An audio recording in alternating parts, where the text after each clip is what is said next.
حضرت ابو ہریرہ رضی اللہ تعالیٰ عنہ سے مروی حضور کا یہ فرمان بھی سنیے جو صحیح بخاری مسلم میں ہے، من صام رمضان ایمانا و احتسابا غفر له ما تقدم من ذنبہ، جو محاسبہ نفس کے ساتھ اور ایمان کے ساتھ روزے رکھتا ہے اللہ تعالیٰ اس کے پچھلے سارے گناہ معاف فرما دیتا ہے، اس کے دامن پہ گناہ کا ایک دھبا بھی باقی نہیں رہتا۔ یہ کرم نوازیاں ہیں۔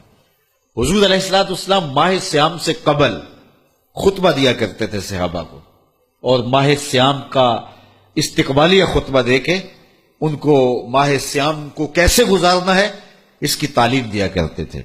آج یہ خطبہ جو حضور نے ارشاد فرمایا وہ آپ کے سامنے رکھوں۔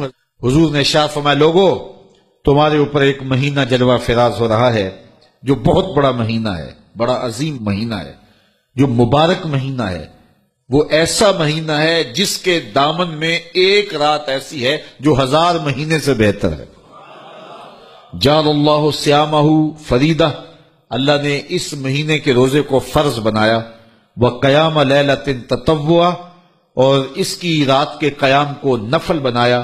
من تقرب فیہ بخصلۃ من الخیر کان کمن ادى فریدۃ فیما سواہ، اور جس نے کوئی اس مہینے میں بھلائی کی تو وہ ایسے ہے کہ جس طرح اس نے فریضہ ادا کیا۔ اگر کسی نے نفل ادا کیا تو ایسے ہے جس طرح اس نے فرض ادا کیا۔ وَمَنْ أَدَّى فَرِيدَةً فِيهِ كَانَ كَمَنْ أَدَّى 70 فَرِيدَةً فِيمَا سَوَاهُ، اور جس نے اس مہینے میں ایک فرض ادا کیا اللہ تعالیٰ اس کو 70 فرضوں کا ثواب عطا کرے۔ وہ ایسا ہے جس طرح اس نے 70 فرائض ادا کیے۔ وَهُوَ شَهْرُ الصَّبْرِ، وہ صبر کا مہینہ ہے۔ وَالصَّبْرُ ثَوَابُهُ الْجَنَّةُ، اور صبر کا ثواب جنت ہے۔ وَشَهْرُ الْمَوَاسَاةِ، ایک دوسرے سے پیار کرنے کا، ہمدردی کرنے کا مہینہ ہے، دکھ بانٹنے کا مہینہ ہے، لوگوں سے محبت کرنے کا مہینہ ہے۔ وَشَهْرٌ يُزَادُ فِيهِ رِزْقُ الْمُؤْمِنِ، یہ وہ بابرکت مہینہ ہے جس میں مومن کا رزق بڑھا دیا جاتا ہے۔ مَنْ فَطَّرَ فِيهِ صَائِمًا، جس نے اس مہینے کے اندر افطار کروایا کسی شخص کو، روزہ دار کو، کان لہو مغفرۃ لذنوبہ، اللہ تعالیٰ اس کے گناہ معاف فرما دے گا اور اس کو جہنم کی آگ سے آزاد کر دے گا۔ وکان لہو مثل اجرہ، اور روزہ رکھنے والے کو جتنا اجر ملا روزہ افطار کروانے والے کو بھی اتنا ہی اجر دیا جائے گا۔ من غیر ان ینتقص من اجرہ شیئا، روزہ رکھنے والے کے اجر میں کسی کمی کے بغیر اس کے اجر میں بھی کوئی کمی نہیں ہوگی، اور روزہ افطار کرانے والوں کو بھی پورا پورا اجر دے دیا جائے۔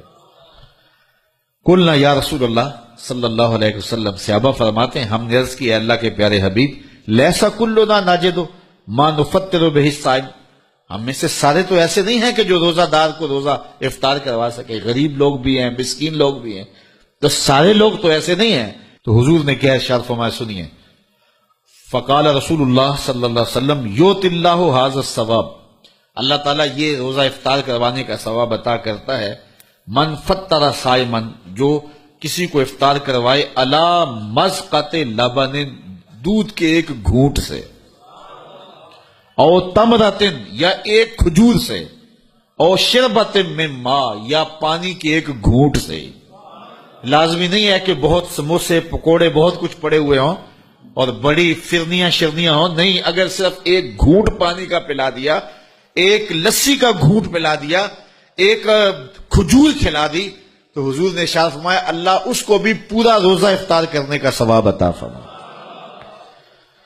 اور آگے فرمایا واشبع صائما، اور جس نے سراب ہو کے کھلایا، اس کو صحیح پوری فل افطاری کروائی، تو اس کا اجر کیا، سقاہ اللہ من حوضی شربتا لا یظمأ حتی یدخل الجنہ، حضور فرمایا اللہ اس کو حوض کوثر سے جام پلائے گا یہاں تک کہ وہ جنت میں داخل ہو جائے گا، اور جنت میں داخل ہونے تک 50,000 سال کا دن ہوگا، اس کو دوبارہ پیاس بھی نہیں لگے گی۔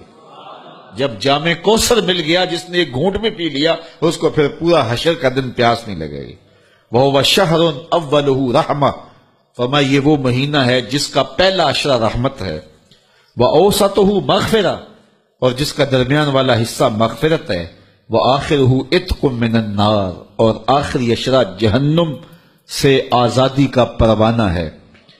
اور آگے ارشاد فرمایا وَمَنْ خَفَّفَ عَنْ مَمْلُوكِهِ فِيهِ، جس نے اپنے مزدور کو، اپنے غلام کو، اپنے ملازم کو، اپنے ماتحت کو نرمی کی، اس سے تھوڑا کام لیا، غفر اللہ لہو وآتقہ من النار، اللہ اس کے گناہ بھی بخش دے گا اور اس کو جہنم کی آگ سے آزادی بھی عطا فرمائے۔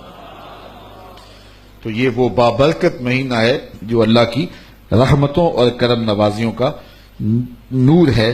حضور علیہ الصلوۃ والسلام نے ارشاد فرمایا لکل شیء زکات وزکات الجسد الصوم، ہر شے کی زکات ہوتی ہے، جسم کی زکات روزہ ہے۔ تو روزہ جسم کی زکات ہے، باطن کا تزکیہ ہے، من کا چراغاں ہے، نفس کی سرکوبی ہے، شیطان سے بچاؤ کا ذریعہ ہے، اور دوزخ سے ڈھال ہے، اللہ کی رحمتوں کا حقدار کرتا ہے اور اس کی کرم نوازیاں ہمیں نصیب کرتا ہے۔ خوش نصیب ہیں وہ لوگ جو ماہ سیام کو پورے خشوع و خضوع سے گزارتے ہیں۔